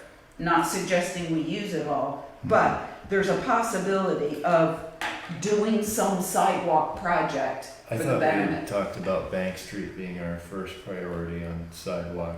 I know we talked about a couple of them, and I remember Church Street being one, But it sounds like we would have money available for a small project like that before year end. there's a small, yes, and I'm suggesting if we do, let's get with Norm and Yeah. use it before year end. Any concern with that? So just, No, but I want to, at the next meeting, discuss what that would be. If Yeah. we're talking about cleaning up and getting rid of the sidewalk issue on the Marble side of Bank, or putting the sidewalk in, I don't know, I think I would probably lean toward replacing the sidewalk, Yeah. but it's all driven by money. So if it's not feasible that get done, then I think our next step should be to get rid of it, because I just find it an absolute hazard. Yeah. I run yeah. 3 days a week, Maybe the and I only thing- always cross the road. I don't even run on that side of the sidewalk anymore, because most of the time it's just terrible footing, and it's by a school. So I think we're better off if we can't. There's not only that one, there's redo the it. one on the West Street side of Up the on side the that bank. goes up on that bank. Yeah, both of But- those but I should be. think they The should only just be difference there removed. is, the only difference there is I don't think that's very heavily used. I think most Right. people walk on the street. Which is another. Maybe Which we is another start, issue maybe too, we but- start, we'll talk about this later, but maybe getting all of that pulled up and then planning for a real sidewalk, both. Then plan, because you're talking about more money than to go from Oh, it's, the yeah, it's a big corner of project. the doctor's office to. Yeah. But I think the bigger issue is you're also talking a lot of money when somebody's gonna get hurt in that sidewalk. It's awful. Well, I know. School It to is bank. just Or absolutely. from terrible. school to church Yeah, on Bank Street. well, we can get some numbers on that, that's the Yeah. first way to Yeah, start. absolutely. Okay, thank you. well, just take a look through that report, and if you have any other questions, there are a couple of places where we're likely to be over budget, Mhm. and a few that we're likely to be under. But it just, the one there on that sidewalk just jumped out to me, that there's an opportunity to do something for the village here this year, and there's funds to do that.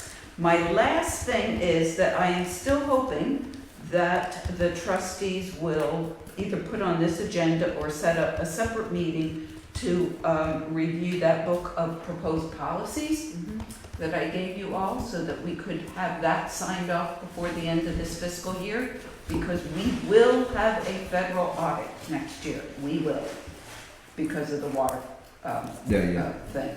And that's a big one. It's way beyond my capacity, but I know having these policies approved and signed will help with the additional federal requirements that won't be required if we When have did we these. get that?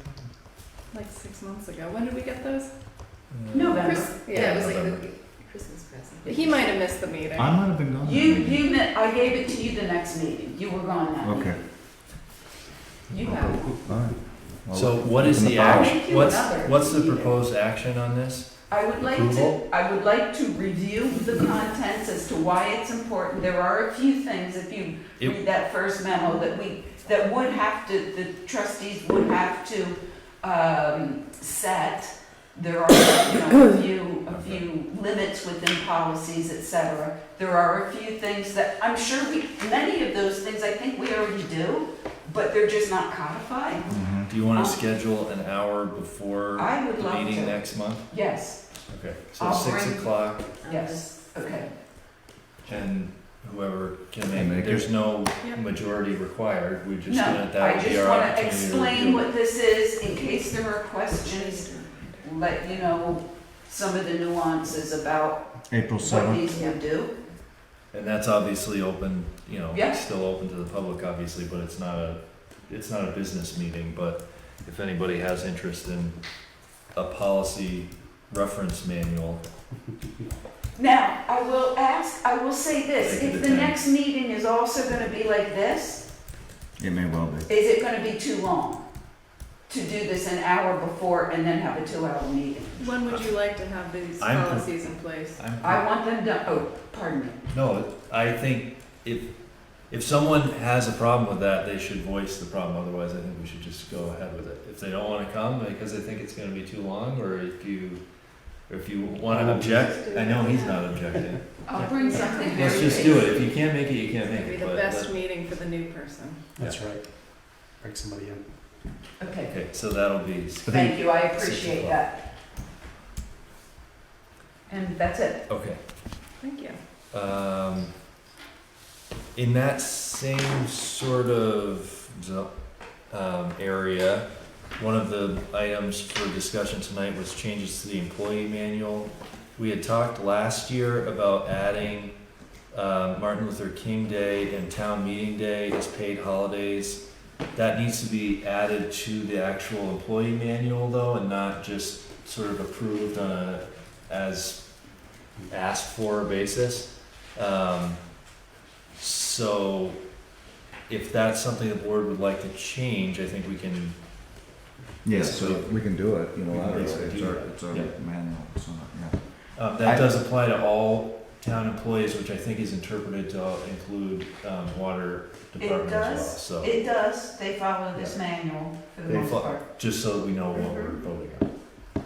So that's for everybody, which I'm in favor of both. Me too. I know some people had talked about the town meeting day, because we don't observe town meeting day on that day, that we sort of, they have comp time, they could use it as a floater or something like that. It's a vote but- day, I mean, it's But it is vote, yeah, so,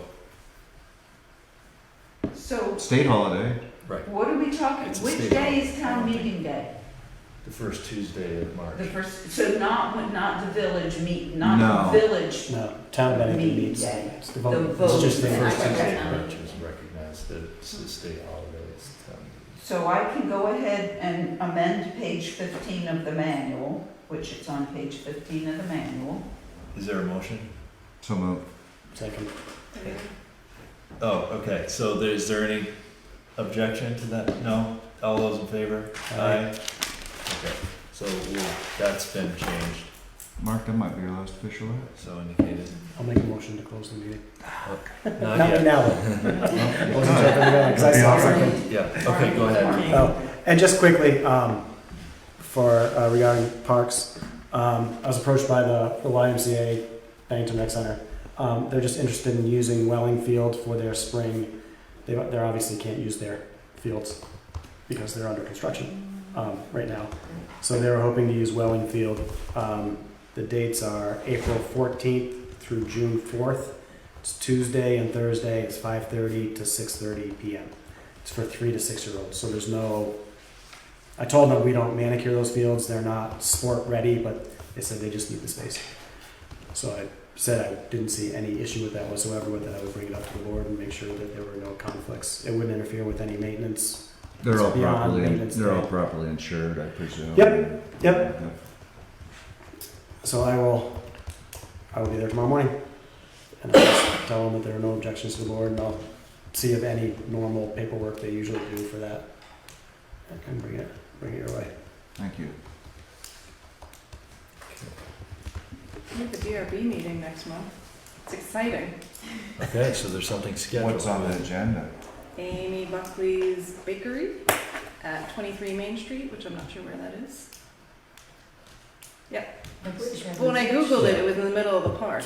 So it's next to Kevin's. it's next to Kevin's. Okay. Or on the corner of the park? By the tea, Yeah, I think it's the by one on the Cage's Tea corner. Place, probably, Yeah. the downstairs there. Further, Yeah. yeah. Third. Okay. Is there? Oh, okay. I can ask you separate. But is it there's a new construction on River Street. Is that anything for What's the being built? DRB? A house? Oh, not to my knowledge, but Chris might know. Chris has probably issued the permits, that might be not, We don't have any permit. you don't? No. A new house on River Street? Yeah, you're talking about kind of across from the park, but It's almost directly across from the Bill power Christian, station. and I Sue Andrews. Yeah, I know them, but I don't recall any permit for that. Well, I hope they have one. Pretty big structure. You know, it may, he had planned it a while ago, so it This may has have been going on for years. I don't know Yeah, if so they, it may be a while ago. It's not recent that there isn't anything. They recently started the moving basic. with it, but they may have had a permit for. Yeah, it may, I'm it not may trying hear to- from. No, Let's say but they're building with a permit, that's why I was gonna say, I. is talked to that you another something that time, the but- DRB deals, right? I was just curious. And not necessarily, depending on if there's any issues. Yeah, if there Right. were any, no issues, then we wouldn't have convened. Okay, I think that's all I have for, No. yeah, I think that's it.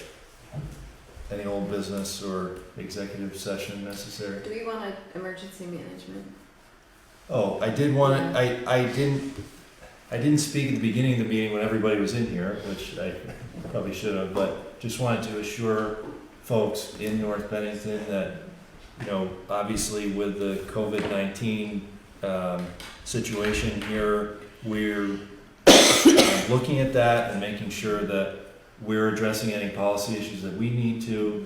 The Vermont League of Cities and Towns has recommended we follow the emergency plans We're that part are of all of them, in yeah. place. They have been in place for what's, you know, labeled as pandemic in our emergency plans is the guidance that we follow.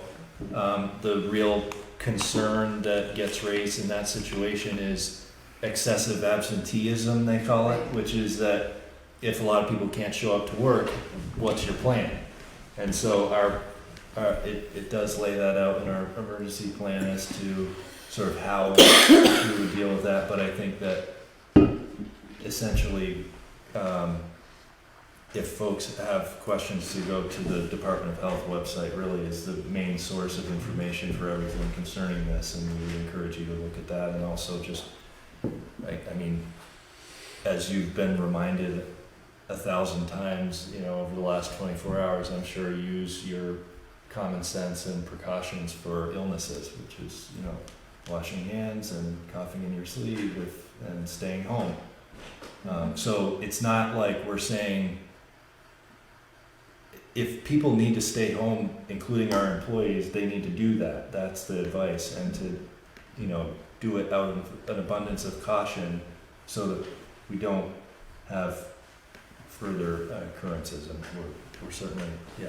So, but that's our preparedness plan. If anyone would like to either review that or help with that, then that's a public document, so. John, at this point, the board is not contemplating canceling or postponing the village meeting, No. or?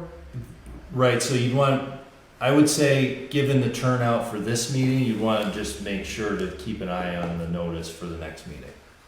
Because a lot of public meetings are being canceled, and so we would certainly follow that advice if we were. So, if we were how will we suggesting notify this. people if we decide that the village annual meeting should not be held next Tuesday? How would we notify people? I propose that we would have the meeting no matter what, for that purpose. People can Partly for that purpose. make- It's And warned in make the a choice of manual. whether or not to They can come. choose to come or not. Most of them choose It not is to most anyway, so. gatherings over 100 people, and I don't I was think we've going to ever say had that without 100 trying to people sound at our too meeting. depressing about it, but I don't think our 20 to 30 people. annual meeting counts as a large gathering. I don't think it fits the criteria, so I would agree with having it. So my other very important question to follow up on that is, we usually make pies. Is that still okay? Maybe they can be already portioned out so that people aren't like manhandling them. Okay, or think of things like more like Yeah, kebab type. Okay. simple What about- bites. What about Okay. woman handling? Or cut it up and put them on That's plates, just and bad. then it's individual. If they're sick, you know, Okay. it doesn't matter. Yeah. Well, I Maybe wouldn't single want serving our food. residents to not have their dessert. That's right. And on that note, there are two positions. How many? Wait, are there two? One. Well, one No. is, no, two are up for vote and one I'm is up up for vote, for and there's an filling. open seat. Okay, I'm up for vote too. There's 3 seats up for re-election to the Board of Trustees, and I think people should just know that if they're interested in getting involved. Now's the time. And there's one open Person. seat. There's one open If one seat. doesn't wanna, Continue. one is interested but doesn't really wanna, run against somebody, there's that too, but, they're open, I mean, they're there. The what? Oh, I think Just there saying. are 100 of, 200 of them. All right, During sir, voting. are we Okay. ready? Yes. And Yeah. I make a motion to adjourn. I have 100 Second. people need to put on. Second. Oh, that's gonna be it. I was just kidding.